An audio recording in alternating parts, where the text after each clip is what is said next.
ايوه فطار بقى الفلافل السخنه وبصل اخضر لا، بقى فلافل وايه. بقى وبصل طب استنى اخضر. ما اجي نفطر معاك، بعمل حاجه وجاي على طول ثواني.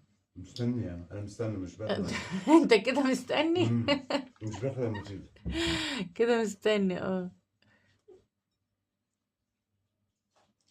تفطر ايه بقى النهارده ايمن؟ بطاطس بقى، مش عايز اقول لكم، بطاطس سخنه، بتنجان وفلافل وفول، فول بالخلطه بقى. حراق. حراق ده ايه اللي حراق؟ انت ما بتعملش حاجه مش حراق. ما انت كل النهارده ما شهر. فيش تحدي ولا في حاجه، احنا عاملين فطار كده. يعني هو فطار جميل والله بصراحه. جيت من الشغل اتعز عملنا فطار، فيا رب يعجبكم كده ان شاء الله.